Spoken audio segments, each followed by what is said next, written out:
Mi nombre real no importa, por lo menos no en este momento. Revelar mi identidad sería prácticamente un suicidio, y no hablo en sentido figurado. Durante años trabajé como ingeniero especializado en sistemas electromecánicos, con experiencia en materiales avanzados y simulación estructural. Lo que voy a contarte no está en ningún libro, ni aparece en ningún archivo público, aunque muchos han especulado con fragmentos de ello. No soy un científico loco, ni un hombre obsesionado con teorías conspirativas. Al contrario, siempre fui escéptico por naturaleza. Cuando me ofrecieron participar en aquel proyecto, pensé que se trataba de una oportunidad más dentro de mi carrera, con mejores recursos y un contrato de confidencialidad como tantos otros que había firmado antes.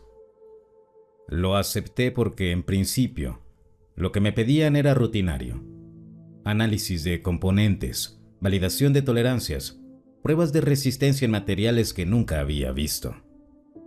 Eso fue lo primero que me hizo ruido. Materiales con propiedades imposibles para la ingeniería convencional. Metales que no se oxidan ni a temperaturas extremas. Aleaciones que no reaccionaban a campos magnéticos comunes.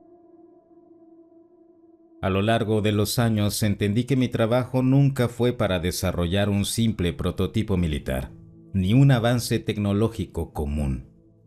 Yo era una pieza de engranaje en algo mucho más grande y peligroso.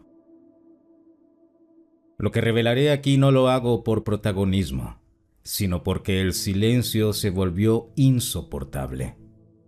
Todo lo que hoy damos por hecho, las redes sociales, los dispositivos inteligentes, incluso la forma en que interactuamos entre nosotros, tiene raíces que se conectan directamente con aquel proyecto. Yo lo vi, participé en su fase inicial, y aunque nunca comprendí el todo, entendí lo suficiente para saber que no debía existir. Yo no fui reclutado de la forma que uno imagina en las películas, con hombres de traje y gafas oscuras llegando a tocar la puerta. Absolutamente no. El proceso fue mucho más sutil y, precisamente por eso, más efectivo.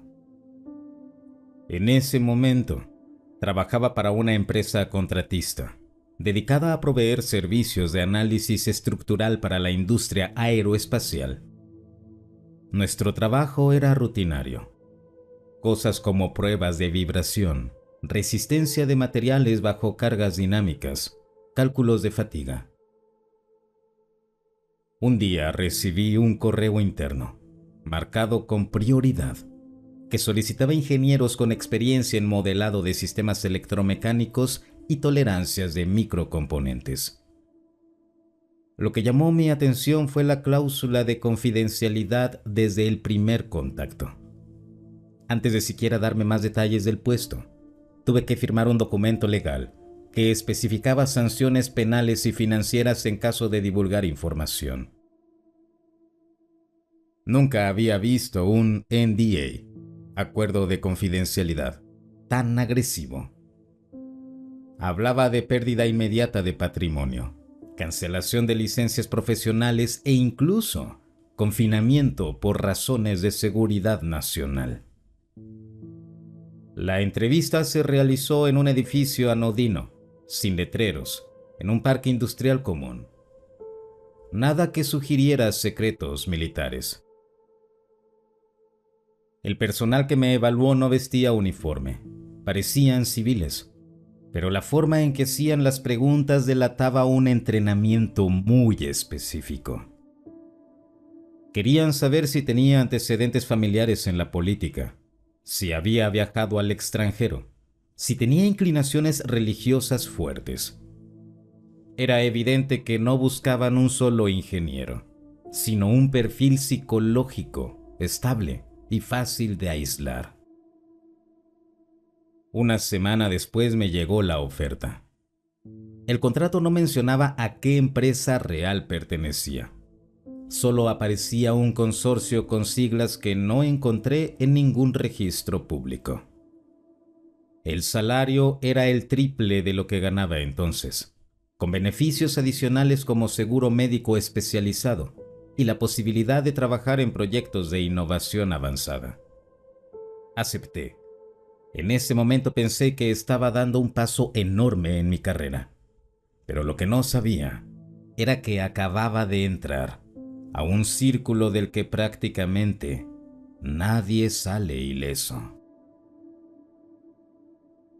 Lo que más me sorprendió no fue el contrato ni las pruebas, sino el lugar al que me llevaron.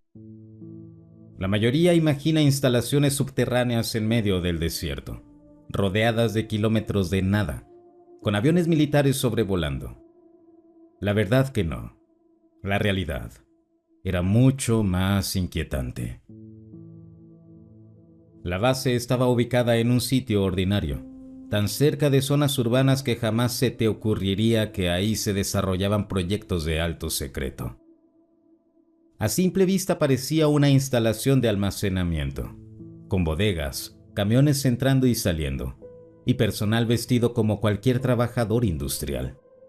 Incluso la fachada estaba descuidada, como si fuera un edificio más en medio de muchos. Ese detalle me quedó grabado. La mejor forma de esconder algo es hacerlo pasar por irrelevante. El acceso real no estaba en la entrada principal. Era un pasillo lateral, protegido por un control biométrico que en ese entonces me pareció demasiado avanzado para uso civil. No era solo huella digital. Incluía análisis vascular de la mano, reconocimiento ocular y un código dinámico que cambiaba cada 30 segundos. Una vez dentro, el contraste era brutal. Pasabas de un ambiente industrial común a pasillos perfectamente iluminados, con paredes metálicas blancas, sensores en cada esquina y cámaras que giraban automáticamente siguiendo tus movimientos. No había ventanas. Nunca vi el exterior desde adentro. Los primeros pisos parecían oficinas normales, con escritorios, estaciones de cómputo y laboratorios pequeños. Pero después de varios controles y descensos en elevadores sin botones visibles, operados remotamente, entendías que estabas entrando en otra capa de la instalación. Todo estaba diseñado para que jamás pudieras orientarte. Yo calculo que las secciones más restringidas estaban a por lo menos 200 metros bajo tierra. Ahí no había señal de celular, ni relojes propios. El tiempo se volvía relativo, porque no había día y noche, solo la luz artificial controlada por ellos. Desde el principio comprendí algo. Si alguna vez llegaba a salir de ahí, sería porque ellos lo decidían, no porque yo lo quisiera. Entrar a la instalación no era como fichar en cualquier trabajo. Cada acceso era un proceso largo y calculado al milímetro. El objetivo no era solo controlar quién entraba o salía, sino recordarte constantemente que estabas en un entorno donde tu libertad no existía. Al llegar, el primer paso era dejar absolutamente todas tus pertenencias personales en un casillero externo. Teléfono, reloj, llaves, incluso bolígrafos. Nada de eso pasaba más allá del primer filtro. Lo único que te permitían conservar era la ropa interior. Todo lo demás era sustituido por un uniforme estandarizado, con etiquetas RFID, para rastrear tu posición en tiempo real dentro de las instalaciones. Después venía una revisión biométrica completa. No solo escaneaban huella y retina, tomaban muestras de saliva y sangre cada semana bajo el argumento de monitoreo de salud. Nunca supe si esa era la verdadera razón. Algunos técnicos especulaban que era un método para asegurarse de que no consumiéramos sustancias que pudieran interferir con la sensibilidad a ciertos equipos. Otros decían que buscaban mutaciones genéticas específicas. El tercer nivel era psicológico. Teníamos que pasar una breve entrevista con un evaluador que parecía más un interrogador militar que un psicólogo. Te hacía preguntas triviales sobre tu estado de ánimo, pero lo que realmente analizaban eran tus microexpresiones, tu ritmo de voz y tus respuestas cruzadas.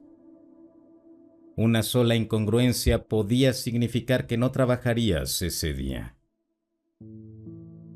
Los accesos internos estaban divididos por niveles de autorización. Mi credencial tenía un color específico que me permitía moverme únicamente en ciertas secciones del complejo. Cada puerta era un control independiente, y aunque dos laboratorios parecieran estar separados solo por una pared, para pasar de uno a otro, podías tardar más de 20 minutos en verificaciones. Esa segmentación era intencional. Querían que jamás pudiéramos ver el panorama completo. La sensación era clara. Ahí no trabajas. Ahí eras contenido y gestionado. Y aunque al principio pensé que era exagerado, pronto entendí que ese nivel de control era necesario, porque lo que había del otro lado de esas puertas no podía caer en manos equivocadas, ni siquiera en las nuestras. Desde el primer día dejaron claro que nadie podía ver el proyecto completo. Esa era la regla de oro. Nuestro trabajo estaba dividido en módulos, como piezas de un rompecabezas que jamás verías armado. A mí me asignaron al área de análisis electromecánico de microcomponentes. Lo que recibía eran piezas aisladas, placas metálicas con geometrías imposibles de reproducir en máquinas convencionales, dispositivos con circuitos que no seguían ninguna lógica electrónica conocida, y estructuras que parecían diseñadas para funcionar en conjunto con algo mucho mayor. La instrucción siempre era la misma: validar tolerancias, simular resistencia bajo cargas electromagnéticas variables, probar comportamiento en ambientes extremos de temperatura y presión. Nunca nos explicaban para qué servía cada pieza. Si hacías preguntas directas, la respuesta era que su función quedaba fuera de tu nivel de autorización. Había un detalle muy extraño. Las piezas nunca parecían nuevas. No eran prototipos recién fabricados en la instalación. Muchas llegaban con señales de desgaste, como si hubieran sido usadas antes. Algunas tenían marcas microscópicas de abrasión. Otras mostraban patrones de fatiga molecular que no correspondían a ningún material terrestre conocido. El ambiente entre colegas era curioso. Todos sabíamos que trabajábamos en algo más grande, pero no podíamos discutirlo abiertamente. Los pasillos estaban llenos de micrófonos ocultos, y las salas tenían sensores de vibración que detectaban conversaciones en susurros. Aún así, circulaban rumores. Unos decían que era un sistema de defensa antimisiles. Otros hablaban de telecomunicaciones cuánticas. Y los más atrevidos insinuaban que era tecnología no humana. Lo más inquietante era que muchos de los diseños que analizábamos no tenían sentido desde la perspectiva de la ingeniería convencional. Parecían construidos con una lógica distinta, como si hubieran sido diseñados por una mente que no piensa como nosotros. Con el tiempo comprendí que esa fragmentación no era solo para proteger secretos, sino para mantenernos en un estado de ignorancia controlada. Éramos técnicos altamente capacitados, pero funcionalmente ciegos. El primer día que sostuve una de las piezas completas fue un momento que no olvidaré jamás. No era un prototipo común, ni un aparato eléctrico convencional. Era un dispositivo que parecía desafiar toda lógica conocida en ingeniería electromecánica. Lo primero que noté fue el material. No se podía clasificar en ninguna aleación conocida. Era metálico, sí, pero con una densidad que cambiaba según la presión aplicada, y su superficie parecía modular eléctricamente con el entorno. Cuando lo tocabas, pequeñas corrientes recorriendo la estructura no seguían ningún patrón que pudiera medirse con multímetros convencionales. El dispositivo tenía microcircuitos de geometría no euclidiana, imposibles de reproducir con máquinas de fabricación aditiva tradicionales. Mis herramientas apenas podían medirlo. Todo parecía responder más a campos energéticos que a conexiones físicas. No había manuales, ni diafragmas funcionales completos, solo protocolos de prueba estrictos. Mi tarea era realizar mediciones bajo condiciones preestablecidas, temperatura variable, campos magnéticos y radiación controlada. Cada dato se registraba automáticamente en un sistema que bloqueaba mi acceso a interpretaciones complejas. Solo podía ver números, pero no la lógica detrás de ellos. Lo más inquietante fue la reacción de la pieza a nuestra presencia. No puedo describirlo como vida, pero parecía adaptarse a nuestros movimientos, a nuestras vibraciones y patrones eléctricos personales. Incluso el software que monitoreaba las pruebas detectaba anomalías que los ingenieros más experimentados de mi equipo no podían explicar. Ese primer contacto me dio la sensación de que estábamos frente a una tecnología que no estaba hecha para entenderse completamente, al menos no por nosotros. Era como si solo se pudiera interactuar parcialmente, con límites impuestos, y que cualquier intento de comprenderla más allá de lo permitido pudiera ser peligroso. Ese día comprendí dos cosas.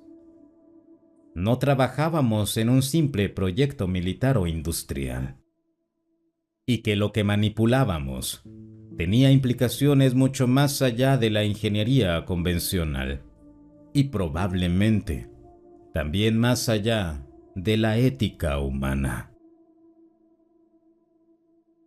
Desde el primer momento quedó claro que nuestra tarea no incluía entender el propósito final de la tecnología. Cada módulo venía con instrucciones precisas, pero sin contexto, como si fuéramos operadores de piezas individuales de un sistema mayor que nadie nos permitía ver. Por ejemplo, me entregaban diagramas de ensamblaje que parecían completos, pero faltaban nodos enteros que nunca se mostraban. Las pruebas se hacían con equipos que también eran parcialmente misteriosos. Generadores de campo magnético, sin explicación de su calibración. Sensores de energía que medían variables que no teníamos permitido conocer ni interpretar. Nunca nos decían, esto es para tal o cual cosa, o este sistema controla esto. No. Las indicaciones eran puramente técnicas. Verificar resonancia en rango X. Registrar respuesta ante impulsos modulados. No exceder amplitud. Esa falta de contexto, que al principio parecía una precaución de seguridad, pronto se volvió asfixiante. Había un patrón inquietante. Cuanto más precisos éramos en nuestras pruebas, más complejas se volvían las instrucciones. Cada protocolo incluía referencias a otras piezas que no conocíamos, o a variables que se suponía existían en otros módulos. Era evidente que nos estaban entrenando para manipular algo que no comprendíamos, y al mismo tiempo nos mantenían aislados de la imagen completa. En algunas ocasiones, recibíamos correcciones que no tenían sentido técnico, como si la pieza misma respondiera y cambiara su comportamiento según cómo seguíamos las instrucciones. Eso me hizo preguntarme si realmente estábamos siguiendo órdenes humanas, o si había un sistema autónomo que adaptaba nuestras acciones. El efecto psicológico era constante.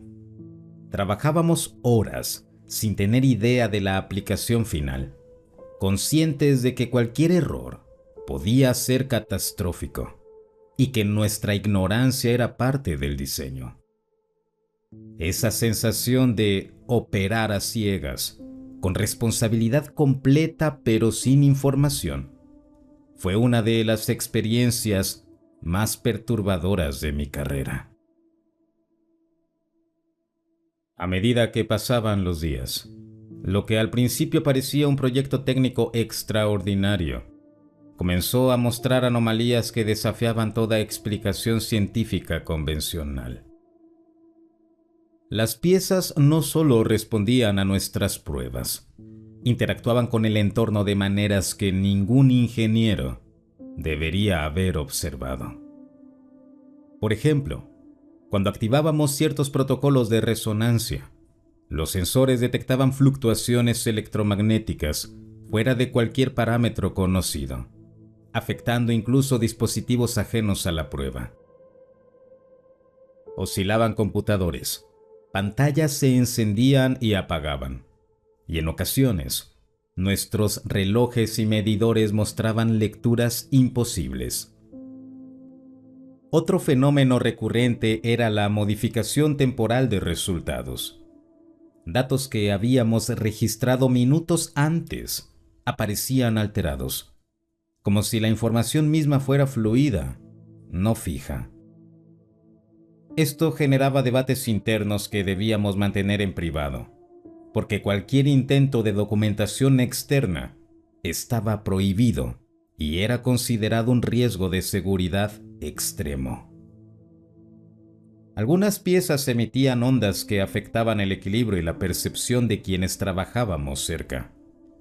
Comenzabas a notar ligeros mareos, sensación de presión en la cabeza o la impresión de ver patrones en movimiento donde no existían. Nadie sabía si esto era un efecto colateral de la tecnología o un efecto intencionado. Lo más inquietante fue observar cómo los sistemas parecían anticipar nuestras acciones.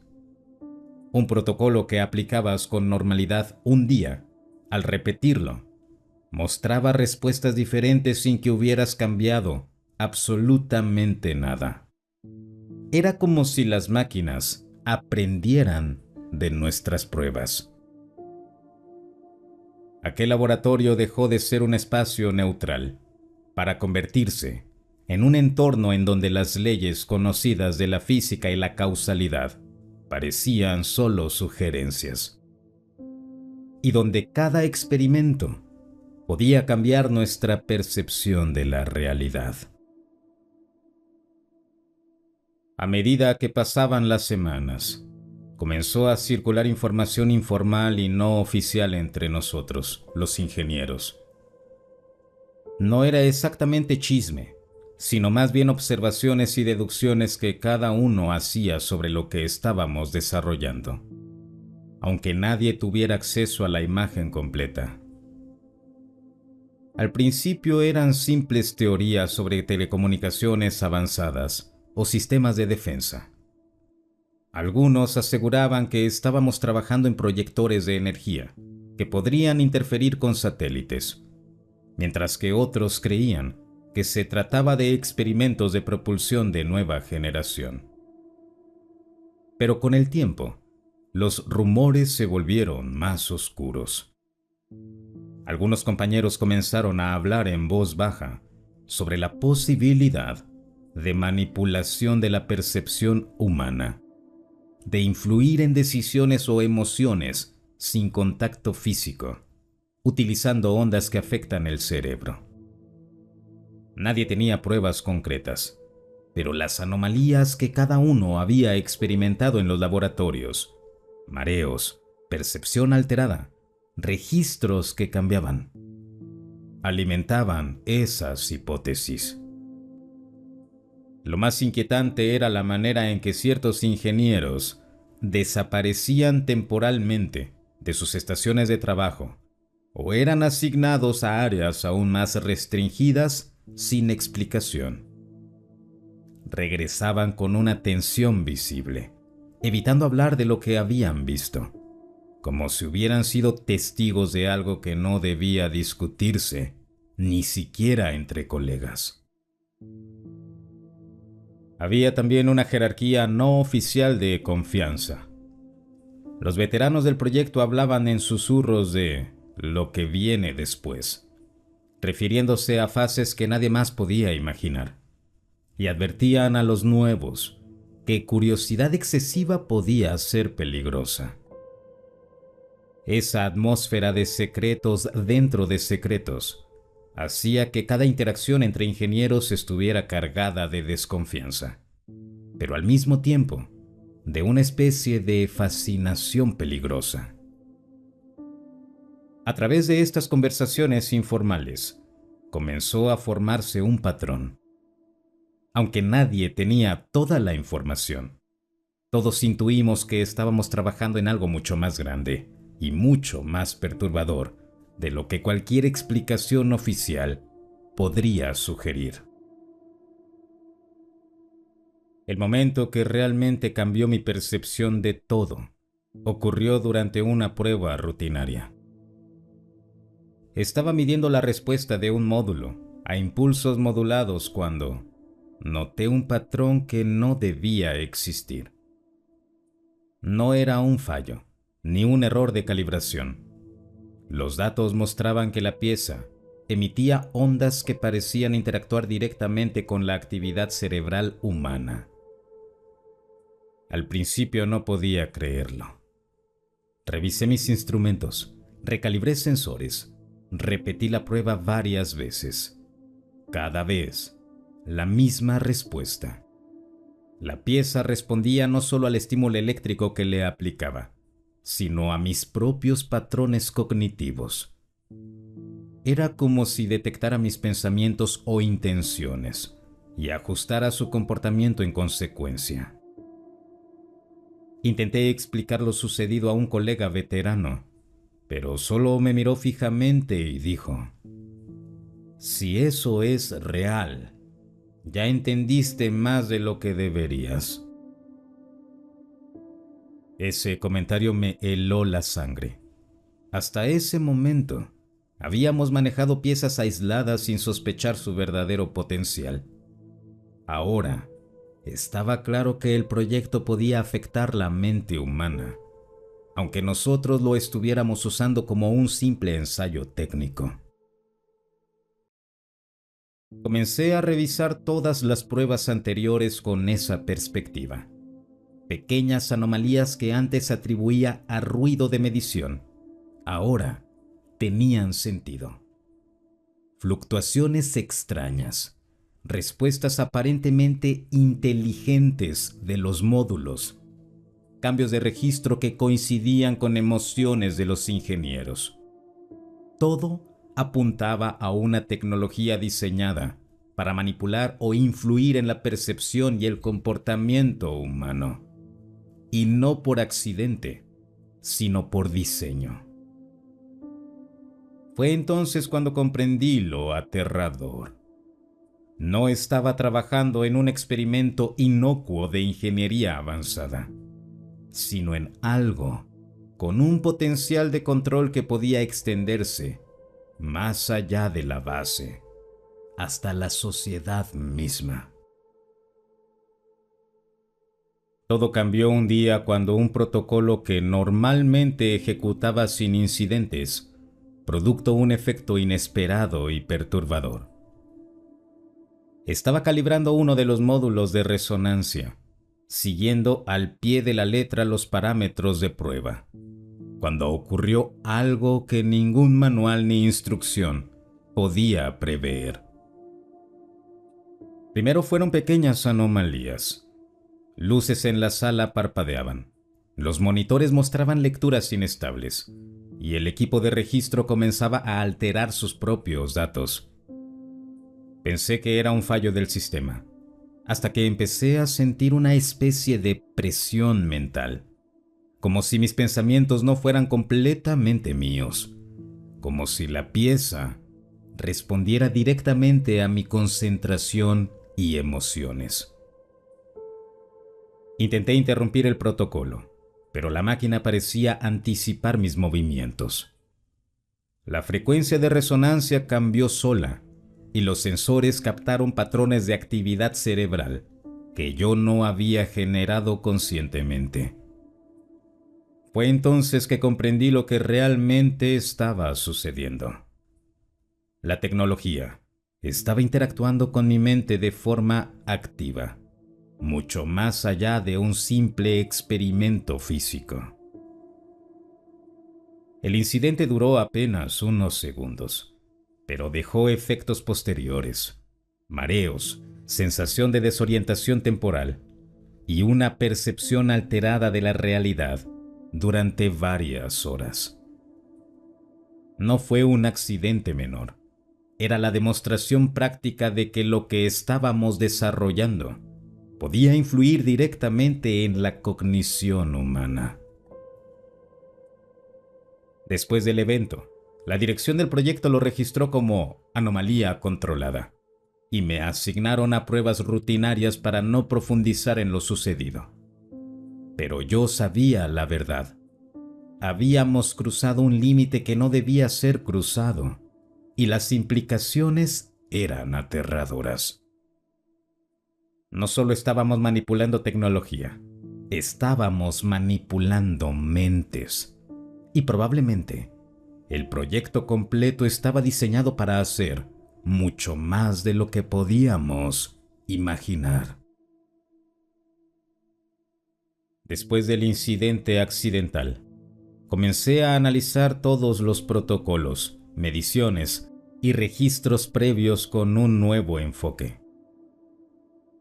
Lo que antes parecía disperso, ahora mostraba patrones inquietantemente consistentes. Cada módulo, cada pieza, cada prueba, formaba parte de algo mucho más grande. Un sistema diseñado para interactuar y alterar procesos cognitivos humanos.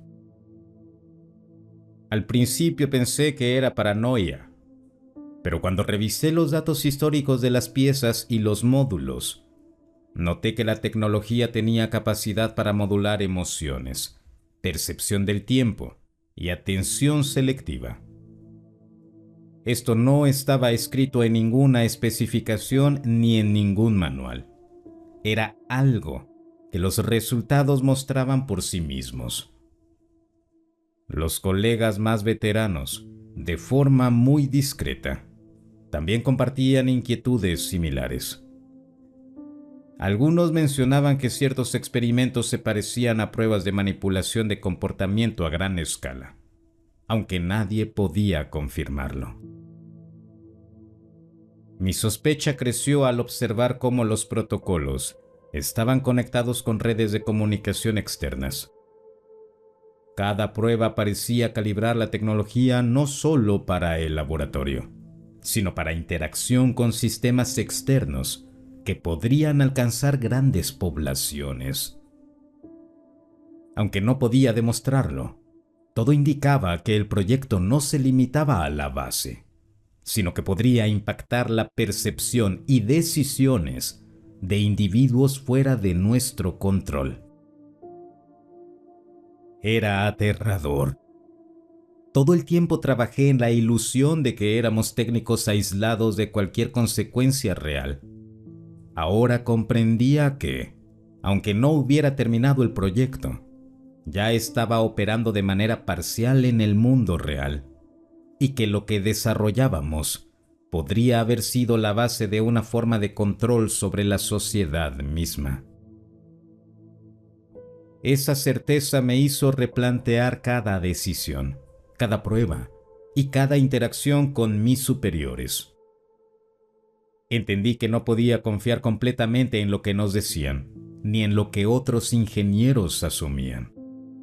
Todo estaba diseñado para mantenernos enfocados en lo técnico, mientras ignorábamos lo ético y lo real. A medida que avanzaba en mi trabajo, la sensación de peligro se volvió constante. No era solo un miedo personal, era una comprensión gradual de que lo que estábamos desarrollando podía tener consecuencias en todo el mundo. Cada pieza, cada módulo, cada protocolo que ejecutábamos podía formar parte de algo diseñado para manipular mentes humanas a gran escala. El miedo se intensificó cuando empecé a notar patrones en las instrucciones que recibíamos. Los proyectos nunca eran lineales, se cruzaban, se adaptaban y parecían evolucionar de manera autónoma según nuestras acciones. La sensación de que estábamos construyendo algo fuera de nuestro control era abrumadora. Además, algunos colegas desaparecían temporalmente de sus estaciones o eran reasignados a áreas aún más restringidas sin explicación. Cuando regresaban, evitaban hablar de lo que habían visto. Esto me hizo entender que el proyecto tenía capas del secretismo, diseñadas no solo para proteger información, sino para proteger a quienes participaban de la verdad completa. Comencé a preguntarme si lo que estábamos desarrollando podía afectar la conciencia colectiva, influir en la forma en que las personas pensaban, sentían y se comportaban, incluso fuera del laboratorio. Cada prueba que realizábamos parecía ser un paso más hacia algo que ninguno de nosotros estaba autorizado a comprender por completo. La combinación de complejidad técnica, los fenómenos inexplicables y la certeza de que la tecnología funcionaba como un sistema de control potencial generaba una sensación de terror constante. No sabía si estaba preparado para lo que venía, y cada día que pasaba en la base aumentaba esa inquietud. Después de meses trabajando en aquel entorno, me di cuenta de que permanecer ahí ya no era seguro, ni siquiera para mí mismo. La magnitud de lo que estaba desarrollando, la interacción de la tecnología con la mente humana y la opacidad absoluta del proyecto hicieron que cada día fuera un riesgo directo para mi integridad física y mental. Decidí que debía salir, aunque sabía que hacerlo implicaba riesgos enormes. Cada paso de mi plan fue medido. Conocía los sistemas de seguridad, las rutas de acceso restringido y los horarios de patrullaje dentro de la base. Todo estaba diseñado para que un error significara ser detenido o algo peor. Lograr salir no fue inmediato. Tuve que esquivar controles biométricos, cámaras y sensores de movimiento, usando pequeños fallos que había detectado durante meses de observación. Cada puerta parecía una prueba de paciencia y cálculo preciso. Al final, logré salir al mundo exterior con información limitada, solo fragmentos de lo que había desarrollado y observado. Una vez fuera, comprendí que hablar o divulgar información completa era extremadamente peligroso.